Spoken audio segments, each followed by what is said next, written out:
தமிழ் மொழியால் இணைந்த அனைவருக்கும் வணக்கம். இன்றைக்கி வந்து சூப்பரான ஒரு ரெசிபிங்க. புளிப்பு உரப்பு காரத்தோட அட்டகாசமான ஒரு ரெசிபி. இது பழைய காலத்து ரெசிபின்னே சொல்லலாம். ரொம்ப ட்ரெடிஷ்னலான ரெசிபி தான். நம்ம நிறைய பேர் சாப்பிட்ருப்போம். இதோட டேஸ்ட் வந்து பிடிக்காதுன்னு சொல்கிறவங்க யாருமே இருக்க மாட்டாங்க. எல்லாருமே விரும்பி சாப்பிடுவாங்க. இது என்ன செய்கிறோம் அப்படிங்கிறத பார்க்குறதுக்கு முன்னாடி நீங்கள் இன்னும் நம்ம சேனலில் சப்ஸ்கிரைப் பண்ணலைன்னா சப்ஸ்கிரைப் பண்ணிடுங்க. கூட வர பெல் ஐக்கானை தொட்டு விட்டுருங்க. அப்போ தான் நான் போடுற எல்லா வீடியோஸையும் நீங்கள் உடனே பார்க்கலாம். இதுக்கு வந்து ஒரு பாத்திரத்தை அடுப்பில் வச்சுக்கோங்க. மண் பாத்திரமாக இருந்தால் இன்னும் டேஸ்ட் வந்து ரொம்ப நல்லாயிருக்கும். இப்போ தேவையான அளவு புளி இதை கரைச்சி நல்லா தண்ணியாக எடுத்துருக்கிறேன். இதை அந்த பாத்திரத்தில் நம்ம ஊற்றிக்கலாம்.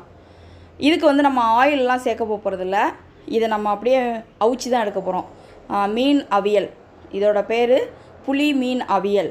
இதை அப்படியே அவிச்சு எடுக்கிறனால தேவையான அளவு புளி ஊற்றி பேனில் புளி ஊற்றிடுங்க.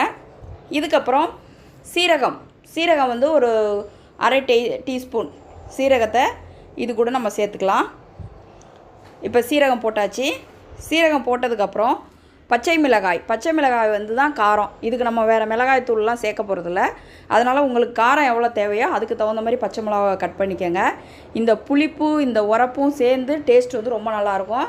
இந்த பச்சை மிளகாவை எடுத்து சாப்பிடும்போது கூட டேஸ்ட் வந்து ரொம்ப நல்லாயிருக்கும். அதுக்கப்புறம் வெங்காயம் வந்து ஒரு வெங்காயம் வெட்டி வச்சுருக்கிறேன். சின்ன வெங்காயம் போட்டால் இன்னும் டேஸ்ட் ரொம்ப நல்லாயிருக்கும். வெங்காயத்தையும் அது கூட போட்டுடலாம். இப்போ மஞ்சத்தூள் போட்டுருவோம். மஞ்சத்தூள் உப்பு போட்டுடலாம். தேவையான அளவு உப்பு போட்டாச்சு. இதுக்கப்புறம் மஞ்சத்தூள் 1/4 டீஸ்பூன் போட்டுக்குவோம். வேறு எந்த தூளுமே நம்ம இதில் சேர்க்க போகிறதில்ல. இப்போ மீன் வந்து சின்ன மீன் தான் இதுக்கு டேஸ்ட் வந்து ரொம்ப நல்லாயிருக்கும். நீங்கள் துண்டு மீன்லலாம் செஞ்சீங்கன்னா அவ்வளோ டேஸ்ட் இருக்காது. சின்ன மீனை நல்லா க்ளீன் பண்ணி வச்சுருக்கிறேன். அந்த சின்ன மீனை நம்ம அது கூட சேர்த்துருவோம். அந்த புளியோடு சேர்த்துருவோம். இப்போ இந்த பச்சை மிளகாய் வெங்காயம் எல்லாம் சேர்ந்து மிக்ஸ் ஆகி நல்லா வெந்து வரும். பாருங்கள், இது சாதத்து கூடலாம் ரொம்ப நல்லாயிருக்கும். இன்னும் இதோட காம்பினேஷன் எதோட சூப்பராக இருக்கும் அப்படின்னு நீங்கள் கேட்டிங்கனாக்கா பழைய சாதத்தோட சூப்பராக இருக்கும். ரொம்பவே நல்லாயிருக்கும். இந்த பச்சை மிளகாய் காரம் பச்சை மிளகாவும் எடுத்து சாப்பிடும்போது டேஸ்ட் வந்து ரொம்பவே நல்லாயிருக்கும். பாருங்கள் எவ்வளோ சூப்பராக இருக்குன்ட்டு. அவ்வளோதான், ரொம்ப ஈஸியாக வீட்டில் உள்ள பொருளை வச்சு ரொம்ப குயிக்காக செஞ்சாச்சு.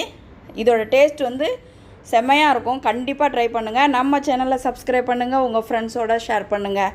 தேங்க்யூ.